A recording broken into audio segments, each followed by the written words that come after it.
இந்த பேய் பிடிக்கிறது அப்படின்ற ஒரு விஷயம் இருக்குல்ல, யாருக்கெல்லாம் பேய் பிடிக்கும் குருஜி? பேய்ங்கிறது பொதுவாக எல்லாருக்குமே பிடிக்கும்.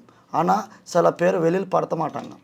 வெளியில் படுத்துறதுக்கு எதனாலனா சில பேருக்கு கொஞ்சம் கேவலமாகுமான்னு நினச்சி உள்ளேயே நிறையா பேர் வேதனைகள் பட்டுக்கிட்டு நிறையா துக்கங்களோட சிந்தனையோட நிறையா துன்பங்களோட அவங்க வீடெல்லாம் அப்படியே போய்கிட்டே இருக்கும். குருஜி, இப்போ வந்து நிறைய பேர் வெளிப்படுத்த மாட்டாங்க அப்படின்னு சொல்றீங்கல்ல, இப்போ வந்து வெளிப்படுத்தாமல் இருக்கிறதுக்கு என்ன மாதிரியான காரணங்கள்லாம் இருக்கும் குருஜி? இப்போ பார்த்தீங்கன்னா சில பசங்களுக்கு பேய் பிடிக்கலாம் வச்சுக்கோங்களேன். நிறையா பசங்க வீட்டில் வந்து நிறைய அலற சப்தங்கள் இருக்கும். நைட் நேரத்தில் 12 மணிக்கு மேலே சில பேருக்கு தூங்கும்போது நிறையா கெட்ட கனவுகள் வரும்.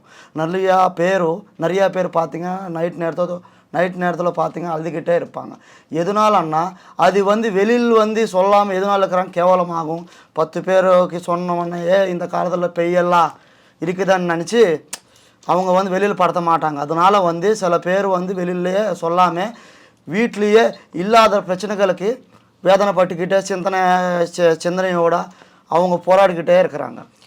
குருஜி, இப்போ வீட்டில் இருக்காங்கல்ல, இப்போ ஒருத்தவங்களுக்கு பேய் பிடிச்சிருக்குன்னா அந்த வீட்டில் இருக்கவங்களுக்கு இந்தந்த அறிகுறி எல்லாம் இருந்துச்சுன்னா அவங்கள வந்து கண்டிப்பாக ஒரு சாமியார்கிட்டையோ இல்லை வந்து ஏதோ ஒரு இடத்துக்கு கூப்பிட்டு போய் அவங்களுக்கு வந்து பேய் ஓட்டணும்னு எப்படி தெரிஞ்சுக்கணும் சாமி?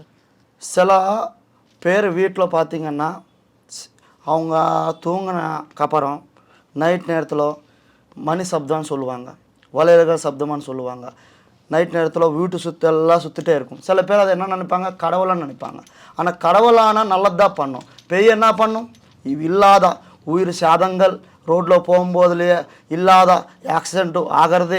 பசங்கள் தூங்கினவங்க சில பேர் பசங்க இருக்கலாம் ஒரு வீட்டில் அழுதுகிட்டே இருப்பாங்க. இல்லாத நோய்கள் சில பேருக்கு இல்லாத வியாதிகள் எல்லாம் வரும். வீட்டில் வந்து புருஷன் பொண்டாட்டிக்கெல்லாம் சண்டை வரும். புருஷன் கூட பொண்டாட்டி பேசும்போது நீ யாருன்னு கேட்கும் போல கூட பேரெல்லாம் மாற்றெல்லாம் பேசி நிறையா டிஸ்டர்ப் எல்லாம் கொடுக்கும். இதனால் வந்து நிறையா கோயில்களுக்கெல்லாம் போவாங்க, நிறையா டெம்பிளுக்கெல்லாம் போவாங்க.